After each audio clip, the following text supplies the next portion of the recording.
तो कैसे हैं आप लोग। स्वागत है आपका हमारे YouTube चैनल पर।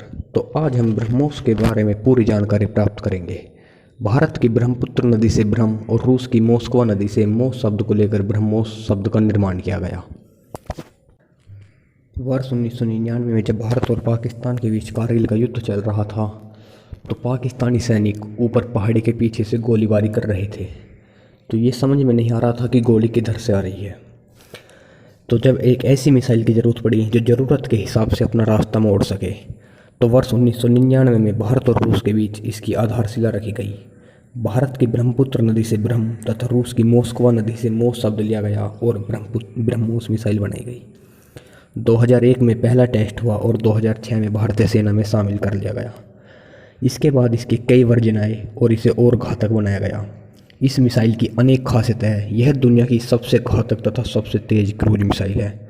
इसे कहीं से भी लॉन्च कर सकते हैं। इसे सबमरीन से, शिप से, एयरक्राफ्ट से और ज़मीन से कहीं से भी लॉन्च कर सकते हैं। इसमें रैमजेट इंजन लगा हुआ जो आगे ज़्यादा से ज़्यादा हवा को सोख कर ज़्यादा थ्रस्ट देता, जिससे इसकी स्पीड बढ़ जाती है। रैमजेट को स्टार्ट करने के लिए इसमें फर्स्ट स्टेज में सॉलिड फ्यूल दिया गया है और उसके बाद में लिक्विड। पहले भारत MTCR का सदस्य नहीं था, इसलिए 300 किलोमीटर से ज़्यादा मारक क्षमता वाली मिसाइलों को ना तो खरीद सकता था और ना बेच सकता था। इसके बाद हम MTCR के सदस्य भी बन गए।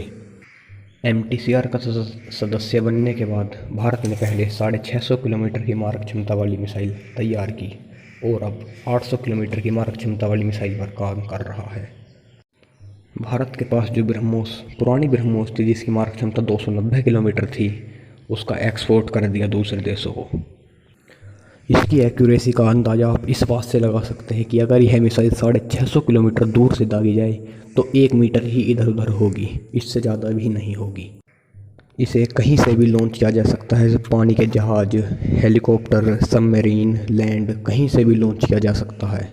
इसे सबमरीन से लॉन्च करना सबसे ज़्यादा घातक है, क्योंकि पता ही नहीं चलता कि पानी में नीचे से कब मिसाइल आ जाए और कब दुश्मन का कॉल आ जाए। इसे 2 तरीके से पाथ मिलता है, मिड कोर्स और टर्मिनल।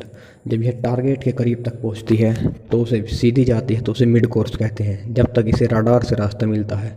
इसके बाद इसी में टर्मिनल कर देती है और मिसाइल जो आगे से ऑनबोर्ड नेविगेशन सिस्टम लगा है वो टारगेट को खुद ढूंढ कर मार देता है।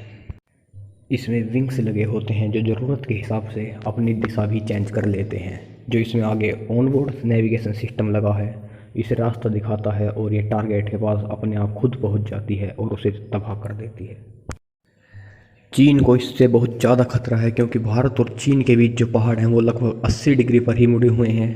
यदि कोई पहाड़ी के पीछे से भी फायरिंग करेगा तो ये 80 डिग्री पर घूमकर पहाड़ी के पीछे ही अटैक कर देगी और दुश्मन के बंकरों को तबाह कर देगी। आइए अब इसके बारे में जानते हैं।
जब इसे सुखोई Su-30 MKI से छोड़ा गया तो यह पहले नीचे आई ताकि दुश्मन के रडार में ना आए, और जब काफ़ी नीचे आ गई उसके बाद इसका रॉकेट स्टार्ट हुआ, इसका फ्यूल स्टार्ट हुआ और जाकर अपने टारगेट पर हिट हो गई।